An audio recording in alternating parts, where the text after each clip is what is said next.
ibu yang mesti dijaga dan dihormati. Untuk itu, mari pada saat Natal saat ini, saya mengajak pada semuanya, hentikan berbagai aktivitas yang engkau telah meluluh lantahkan bumi, tempat suci yang dimana engkau dilahirkan, dibesarkan, dan engkau akan kembali padanya.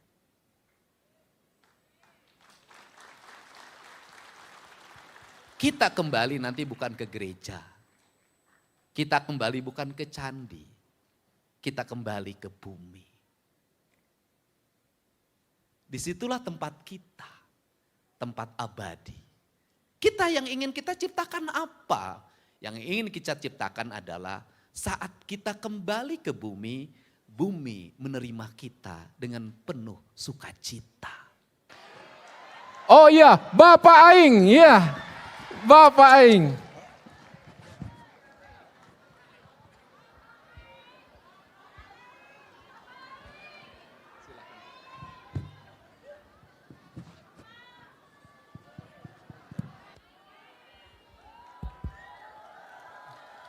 Assalamualaikum warahmatullahi wabarakatuh.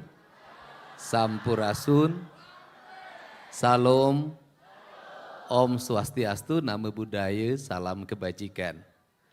Semua jamaat yang hadir pada kesempatan malam hari ini, saya menyampaikan selamat merayakan Natal. Semoga kebahagiaan, kemuliaan menyertai Anda semua. Pak Niko yang saya hormati, saya panggilnya Pak Niko saja karena itu yang populer. Dan seluruh para pimpinan gereja, saya hanya melihat dua hal saja. Yang pertama adalah Yesus terlahir di kandang domba. Apa sih maknanya dalam perspektif kebudayaan yang saya pahami? Bahwa dia dilahirkan untuk mengembala. Tradisi mengembala ini adalah tradisi kebudayaan yang dinantikan dalam kepemimpinan kebudayaan Sunda, yaitu budak angon. Ciri pemimpin sejati adalah seorang budak angon. Nih saya ngomong filsafat Sunda. Budak angon tuh kayak gimana sih? Budak angon itu adalah budak buncir, budak janggotan, itu cirinya. Budak buncir apa? Itu artinya perutnya dia kayak orang hamil. Mungkin dianggapnya penderita stunting. Buncit kayak Pak Jutek. Apa makna dari pemimpin itu yang perutnya buncit? Atau budak angon itu perutnya buncit? Atau pengembala itu perutnya buncit? Maknanya bukan perutnya yang buncit, maknanya perutnya tidak pernah lapar. Karena maknanya perutnya tidak pernah lapar, maka orang yang tidak pernah lapar akan terpercaya jadi pemimpin. Tapi orang yang selalu lapar, maka dia tidak akan pernah dipercaya. Kalau jadi pemimpin pasti dia memakan anggotanya. Kalau jadi gubernur dia memakan rakyatnya. Maka dia selalu perutnya kenyang, tidak pernah lapar. Maka janganlah Anda memilih pemimpin di antara Anda semua adalah orang yang lapar. Yang kedua adalah budak janggotan, dia punya janggut. Apa itu artinya? Dia punya sifat-sifat yang arif, dia punya sifat-sifat yang bijak, dan ciri dari semua itu, janggut itu cirinya ada di pohon. Semakin tua, semakin ratusan tahun, maka dia adalah sebagai pohon yang sangat berwibawa. Saya melihat perayaan Natal itu, saya melihat ada lambang. Lambangnya itu adalah cemara. Apa itu artinya? Kenapa cemara? Karena sangat ada perspektif Eropa. Apa artinya? Bahwa orang yang merayakan Natal itu harus dilindungi oleh pohon. Kalau ada pohon, maka dia akan terang. Maka dalam tradisi Sunda, seorang petapa itu pasti bertapa di bawah pohon. Sehingga apa sih yang menjadi pikiran saya? Yang menjadi pikiran saya hari ini dalam beragama, kalau persoalan keyakinan pada Tuhan sudah luar biasa. Kemudian ajaran memberi pada sesama dilakukan pada setiap waktu termasuk hari ini. Sebentar lagi nambah 12 juta, nambah ya sudah nanti jadi 50 juta deh gitu loh. Tapi sebenarnya jangan tepuk tangan. Tandanya yang tepuk tangan tuh tak mampu mengumpulkan 50 juta. Amin, amin. Nah, apa sih yang menjadi problem hari ini? Yang menjadi problem hari ini dalam beragama adalah kita menyambut Natal, mengumpulkan uang untuk kegiatan Natal, berbakti pada Tuhan, pergi ke gereja dengan menebang pohon, bukan menanam pohon. Kalau menebang pohon, menanam pohon, maka sesungguhnya dalam pandangan saya cemara yang disajikan di ruang-ruang peribadatan, di rumah, aksesoris, di berbagai tempat sebagai tanda Natal, menurut saya itu adalah sebuah pengingkaran. Kita tidak menghadirkan cemara sebenarnya, kita sedang menghadirkan lumpur di dalam jemaah gereja. Sehingga apa yang ingin saya tekankan hari ini? Yang ingin saya tekankan hari ini adalah dua hal. Perbaiki hubungan dengan hewan, perbaiki hubungan dengan pohon. Karena itu yang menjadi kebutuhan kita hari ini. Dan kalau kembali pada Yesus, dua hal itu yang saya lihat. Nah, kalau kembali pada Yesus, dua hal itu yang saya lihat, apa yang ada dalam diri Yesus? Yang ada yang dalam diri Yesus itu adalah sebuah penyerahan diri secara total.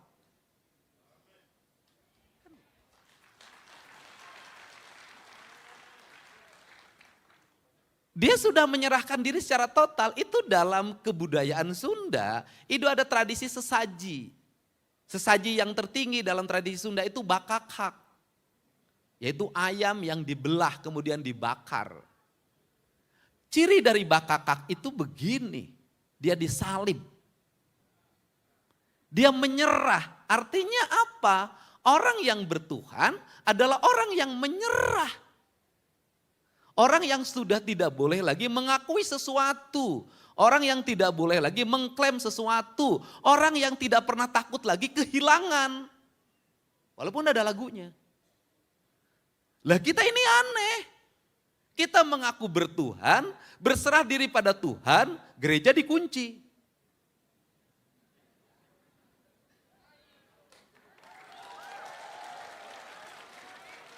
Tambah lagi pakai CCTV. Ditambah lagi pakai security. Pertanyaan saya adalah di mana letak penyerahan diri Anda? Di mana letak penyerahan diri saya? Kalau selalu dalam setiap waktu takut. Bukankah rasa takut itu tidak ada keyakinan? Orang-orang yang memiliki keyakinan tidak ada rasa takut dalam dirinya. Jangan pernah takut miskin. Jangan pernah takut tidak punya jabatan.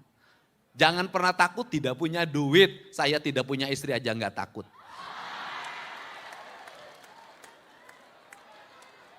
Boleh tepuk tangan?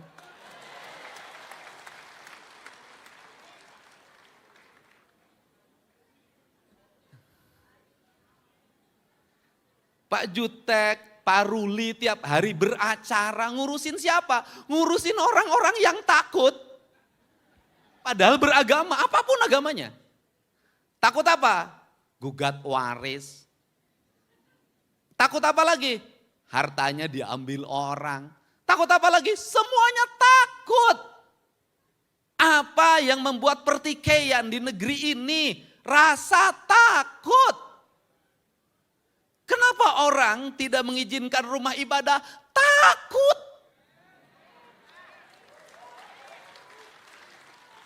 Takut apa? Takut terpengaruh.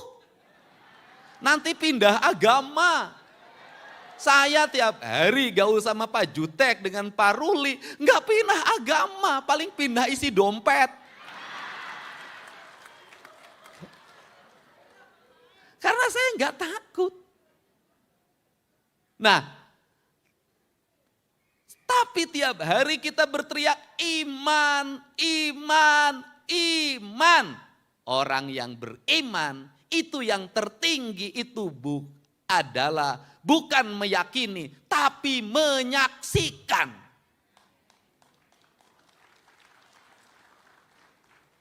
Kalau sudah menyaksikan berarti dia bersaksi. Bersaksi di pengadilan itu adalah orang yang harus melihat dan mendengar. Kalau tidak bisa melihat dan mendengar sendiri, tidak bisa menjadi saksi yang valid. Pertanyaannya adalah, hari ini kita bersaksi pada Tuhan yang kita yakini. Kalau bersaksi berarti sudah menyaksikan. Kalau sudah menyaksikan berarti dekat. Kalau sudah dekat, kenapa takut?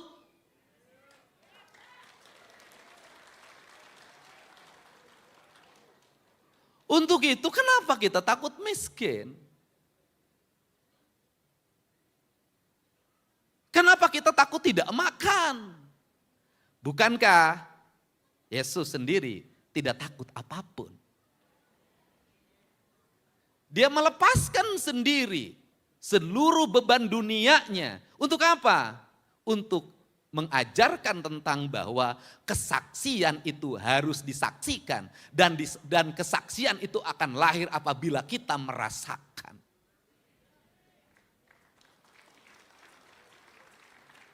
Maka dalam pandangan saya, berbahagilah manusia yang pernah dan sering mengalami penderitaan. Kenapa? Berarti dia pernah menyaksikan dan merasakan. Orang yang mengalami penderitaan itu adalah orang-orang yang mengikuti tradisi kenabian. Jadi kalau Anda menjadi orang beriman, mengaku beriman, mudah tersinggung, mudah marah, nggak pernah menderita, penuh rasa takut. Udahlah jangan ngaku beriman, berimin saja. Untuk itu apa sih yang ada pesan yang ingin saya sampaikan? Pesan saya sampaikan adalah saya ingin menceritakan tentang pesan agama di Indonesia. Agama-agama datang ke Indonesia itu menggeser sebuah keyakinan leluhurnya orang Nusantara. Leluhurnya orang Nusantara apa? Mau orang Batak, mau orang Jawa, mau orang Bugis, mau orang manapun. Mau orang Kalimantan, orang Dayak. Pasti hubungan ketuhanannya itu di dua hal. Di alam dan di leluhurnya. Orang Batak itu jadi 4 hal sekarang. Alam, leluhur, dan agama. Dipakai orang Batak semuanya. Sehingga orang Batak agama apapun pasti ujungnya pakai sihaan. Pasti pagabean. Itu ciri. Dan saya selalu berulang-ulang. Salah satu suku yang tidak akan punah di Indonesia adalah suku Batak.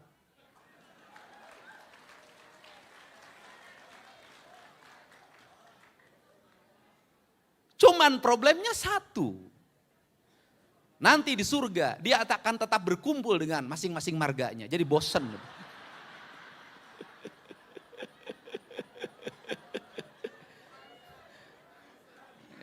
Iya, di dunia bertemu sama sihaan, di surga dengan sihaan lagi.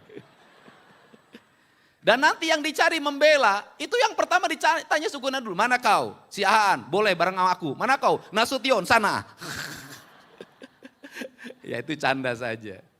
Nah, apa sih yang ingin dipesankan Leluhur kita itu dulu, itu dianggap animis dan dinamis.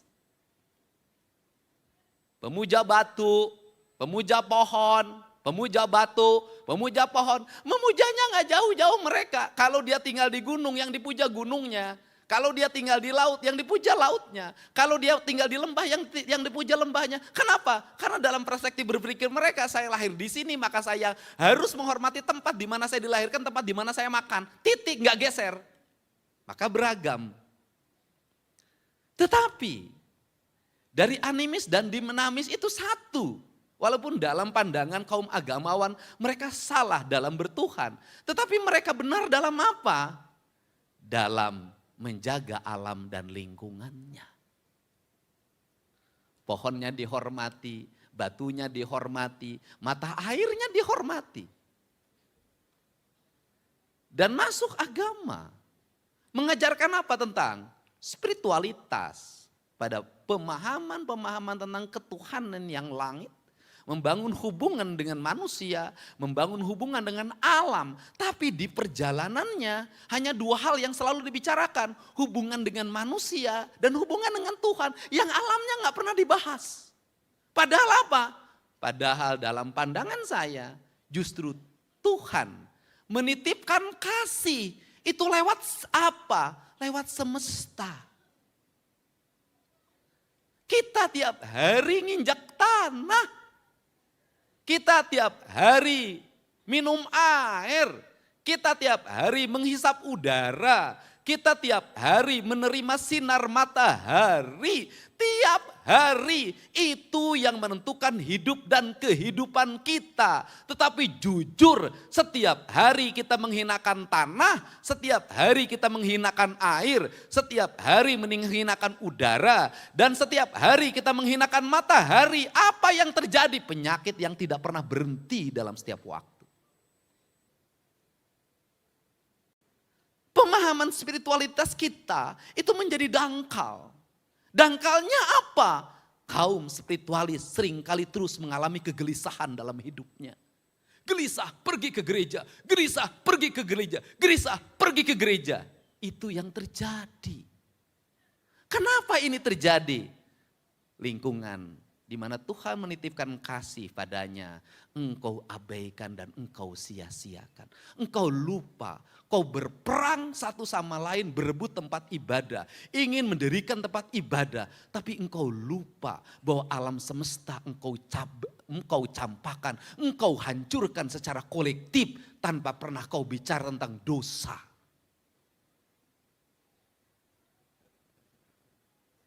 Apa yang terjadi? Kehancuran. Apa yang terjadi? Derita. Apa yang terjadi? Kecemasan. Apa yang terjadi? Kegelisahan. Kenapa kita semuanya gelisah? Karena kita terpisah dari induk kita. Maka orang Sunda menyebut tanah itu sebagai Sunan Ambu. Ibu yang mesti dijaga dan dihormati. Untuk itu, mari pada saat Natal saat ini, saya mengajak pada semuanya, hentikan berbagai aktivitas yang engkau telah meluluh lantahkan bumi, tempat suci yang dimana engkau dilahirkan, dibesarkan, dan engkau akan kembali padanya.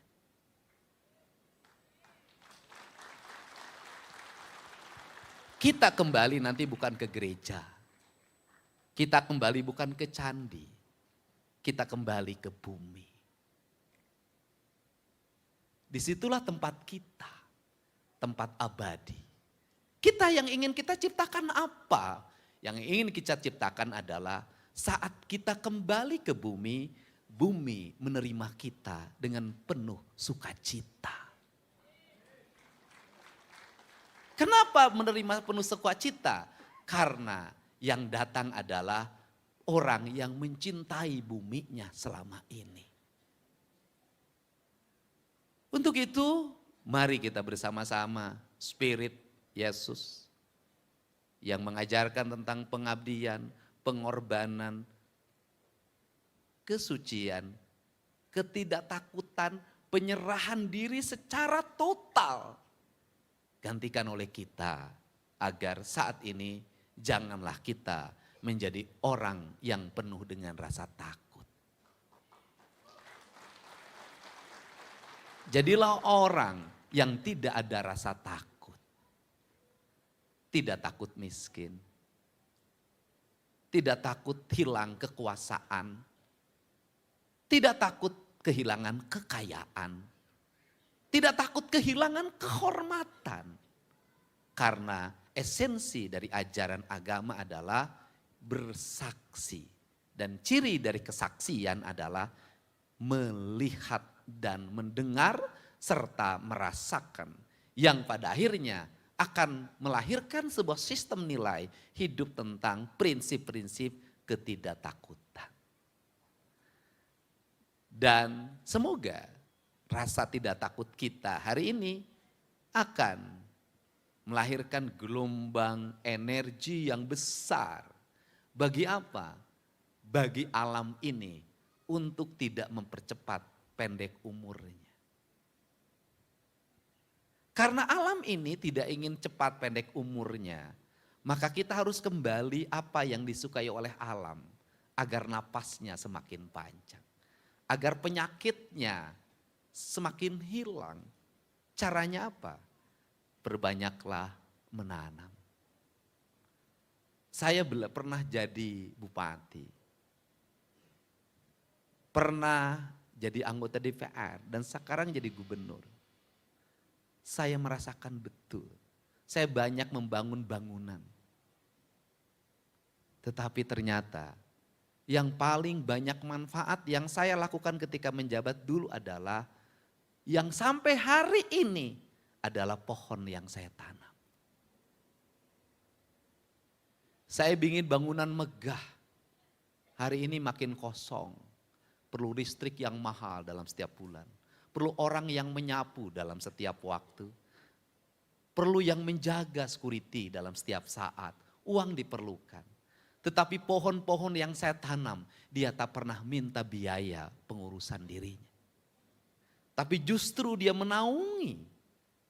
Memberikan ketenangan bagi para penghuni kampung dan kota.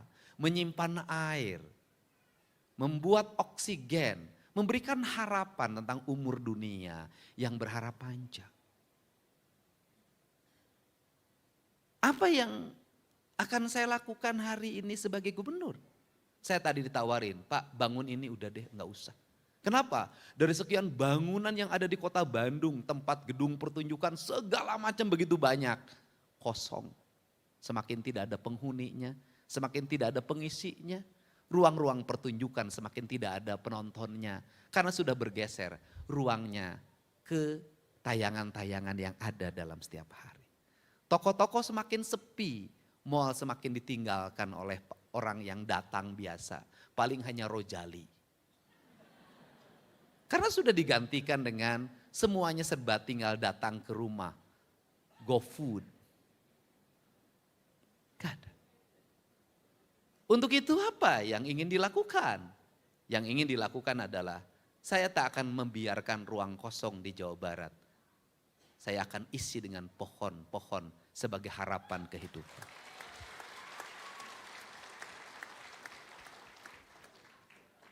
Kalau umat Kristiani mencintai pohon cemara,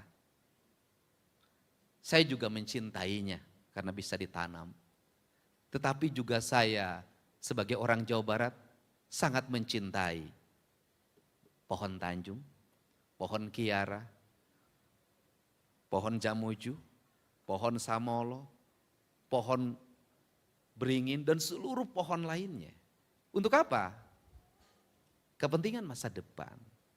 Karena ancaman terbesar dari rakyat Jawa Barat ke depan adalah kekurangan air. Hilangnya rawa, hilangnya ruang untuk berinteraksi. Setiap pikiran orang hari ini adalah ekonomi. Setiap pikiran orang adalah uang. Setiap pikiran orang adalah uang. Itu yang membuat kita sempit dalam memahami agama secara universal. Tempat ibadah kita yang paling utama adalah seluruh bumi ini adalah tempat kita beribadah. Sekali lagi saya katakan, seluruh bumi ini adalah tempat kita beribadah. Untuk itu janganlah bersedih hati apabila belum bisa mendirikan gereja. Kenapa? Kita bisa beribadah dimanapun. Karena Tuhan sangat mencintai setiap manusia yang mengingat Tuhan dimanapun. Hadirkan gereja dalam setiap hari. Hadirkan gereja di hati kita. Agar kita beracara, ada gereja di hati kita sehingga tarifnya tidak terlalu tinggi. Agar kita menjadi dokter, hadirkan Yesus di hati para dokter yang Kristiani. Agar apa? Agar membuat resepnya disesuaikan dengan pasiennya. Kalau dia adalah berpenghasilan 3 juta, maka generik. Penghasilan 30 juta sesuaikan dengan kebutuhannya. Kenapa? Apapun ucapan kita tentang iman. Manakala kita menulis resep, kemudian mencekik leher pasien kita, membuat dia menderita. Sesungguhnya iman kita adalah iman kamuflatif, bukan iman yang sesungguhnya. Kita ingin bertuhan, bukan hanya di ruang-ruang ritual. Kita ingin bertuhan dalam ruang spiritual. Sehingga tidak ada lagi kalimat goblok ketika di jalan raya karena macet.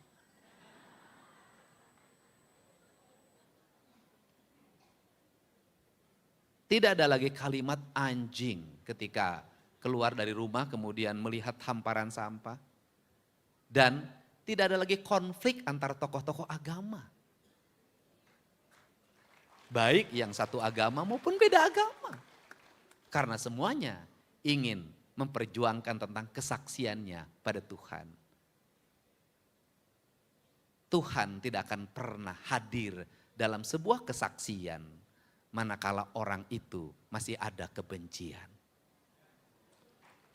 Tuhan hanya akan hadir pada hati-hati yang terbuka tanpa rasa curiga. Karena inti dari agama menghilangkan rasa kecurigaan. Dan membuat pandangan semua orang itu baik. Walaupun seringkali orang-orang seperti ini kalah dalam politik, kalah dalam apapun. Tetapi dalam pandangan saya, jangan suka memandang orang yang kalah itu kalah. Bisa jadi dia adalah pemenang yang sebenarnya. Dan seorang pemenang adalah dia tetap tersenyum walaupun disakiti. Dia tetap tersenyum walaupun dikhianati. Dia tetap tersenyum walaupun lapar. Ingat, dia tetap tersenyum walaupun lapar. Dia tetap tersenyum walaupun terluka.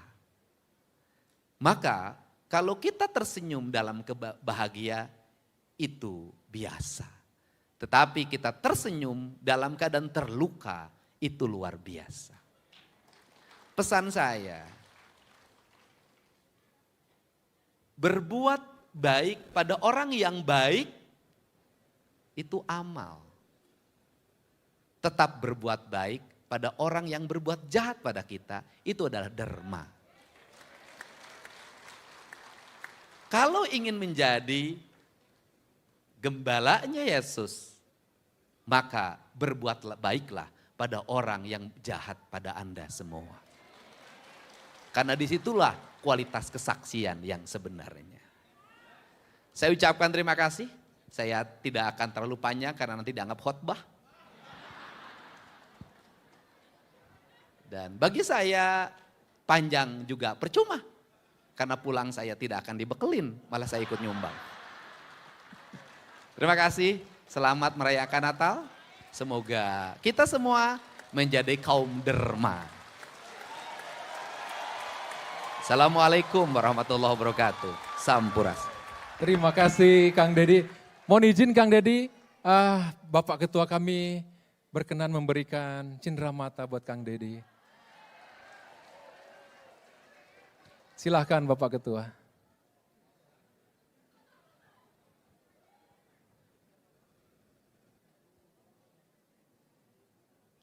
Sabar ya, setelah ini foto, sabar.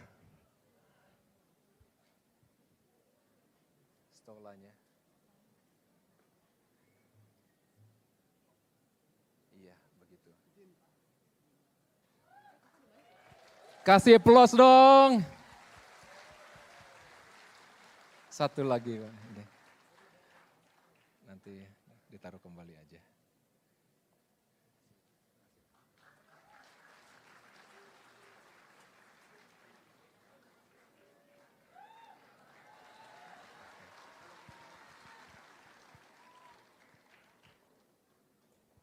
Ini gratifikasi nih.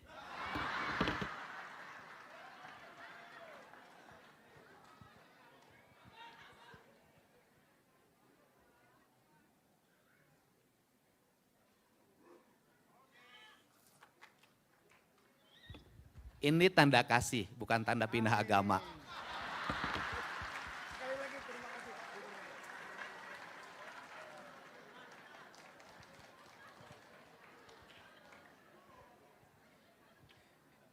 Izin Kang, hadirin pengen foto bersama. Jadi mohon izin nanti kameramen akan ngambil dari sini. Silahkan nanti pada berdiri. Jemaat, Bapak Ibu terkasih.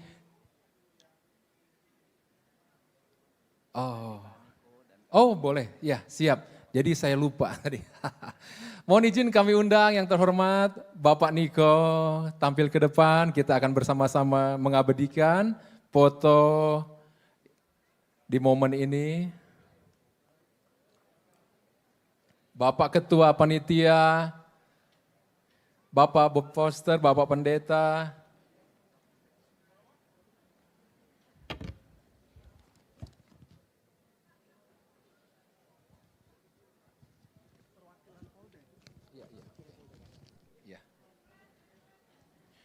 Perwakilan dari Pangdam 3 Siliwangi, Kasgar 2 TAP Bandung, perwakilan dari GBI, apakah ada Pendeta Ivan? Perwakilan dari Polda Jabar, oke. Perwakilan dari Sesko TNI, perwakilan dari Sesko AU,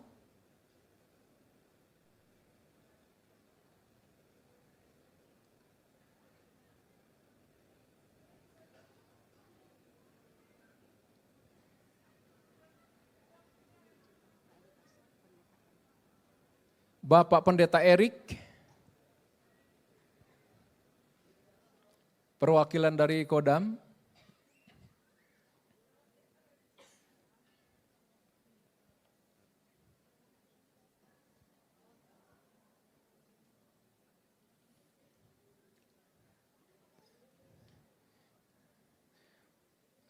orang tua Kasat Bapak Simban Juntak, apakah berkenan ke atas? Kita kasih aplaus dulu. Hati-hati Opung.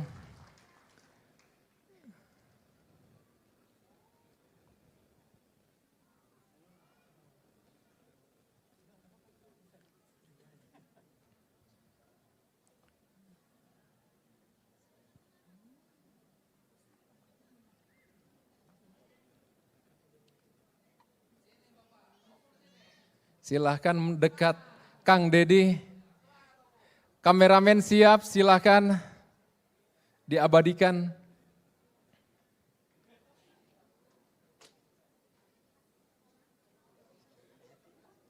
Cendera matanya udah siap? Yang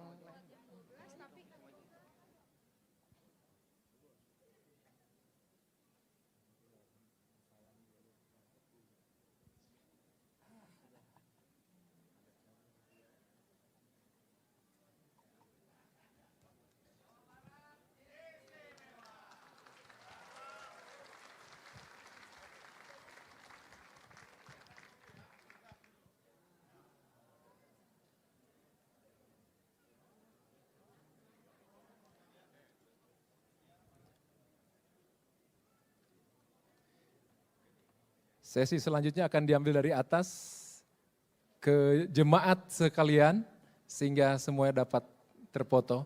Silahkan kameramen ke atas. Hati-hati Pak. Hati-hati. Oh iya, opung 80 lebih.